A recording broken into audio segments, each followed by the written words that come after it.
Good afternoon. Mr. President, fellow delegates and friends, it's an honor to be with you today. And it's wonderful to be here in the great city of New York. Once again, this week, New Yorkers showed us how to be resilient and resolute in the face of violent extremism.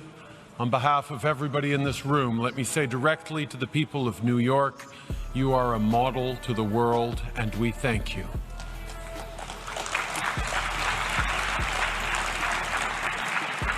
Exactly 1 year ago, Canada was in the middle of a long and closely fought election campaign.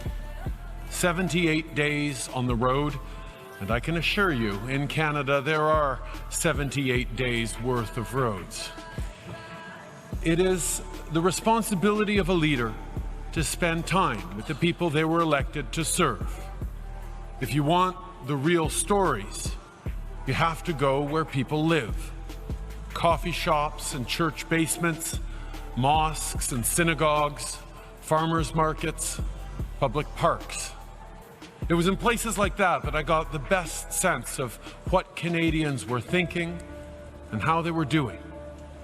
And through the politeness, because we Canadians are always polite even when we're complaining, I learned a few things. I talked with people my age who were trying to be hopeful about their future, but found it tough to make ends meet, even when they were working full-time. I heard from young Canadians who were frustrated, who told me that they couldn't get a job because they don't have work experience, and they can't get work experience because they don't have a job. I heard from women and girls who still face inequality in the workplace and violence just because they are women, even in a progressive country like Canada. We have a choice to make. Do we exploit that anxiety, or do we allay it? Exploiting it is easy. But in order to allay it, we need to be prepared to answer some very direct questions.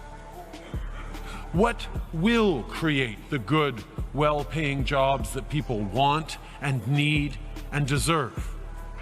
What will strengthen and grow the middle class and help those working hard to join it? What will build an economy that works for everyone? What will help to make the world a safer, more peaceful place?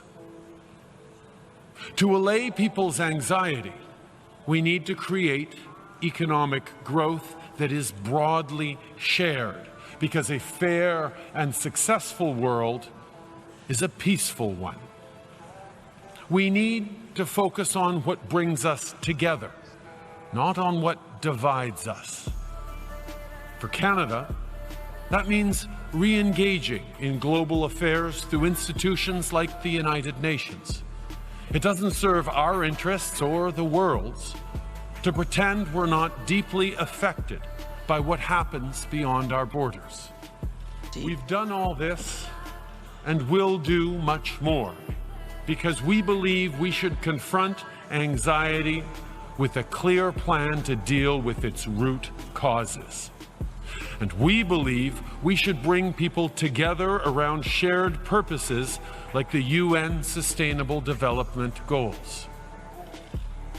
Because what is the alternative? To exploit anxiety? To turn it into fear and blame?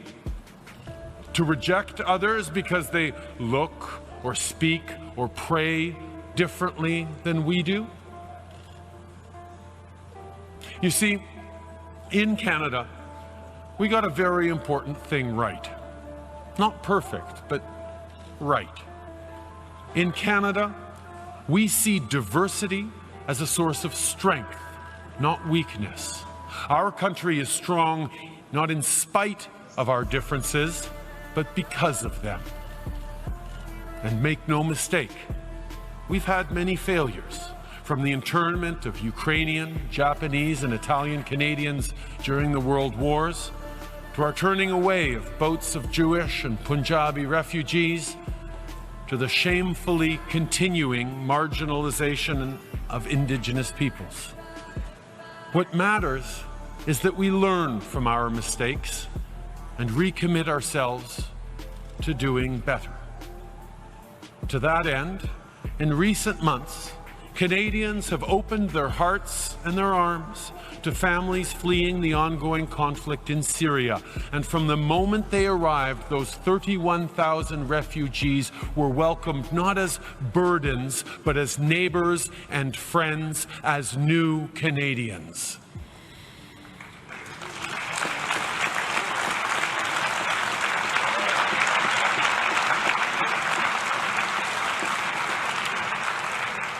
Refugees are people with the same hopes and dreams as our own citizens. But while our people have felt anxiety, Syrians faced catastrophe. Do you want to know where the Syrian middle class is? Well, they're living in refugee camps in Turkey, Lebanon, and Jordan. They're moving across Europe looking for a place to set down roots, to get their kids back into school, to find steady work, and to become productive citizens. Refugee camps are teeming with Syria's middle class. Doctors and lawyers, teachers and entrepreneurs.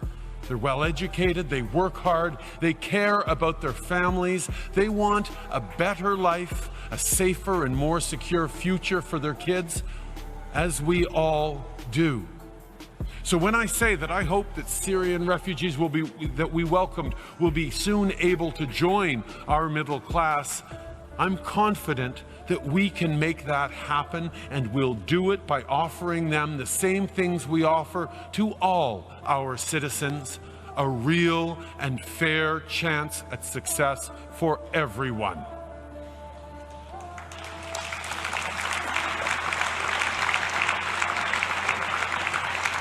In the end, my friends, there is a choice to be made.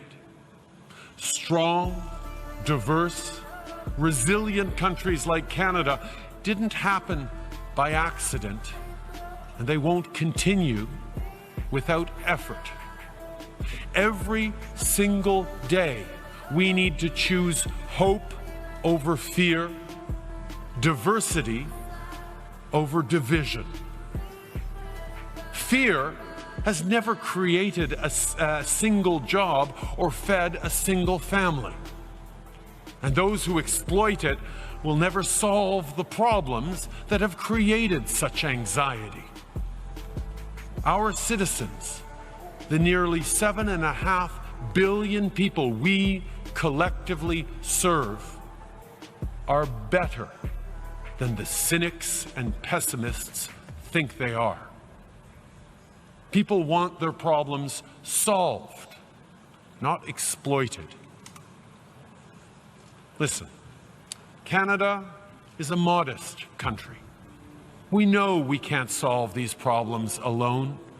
We know we need to do this all together.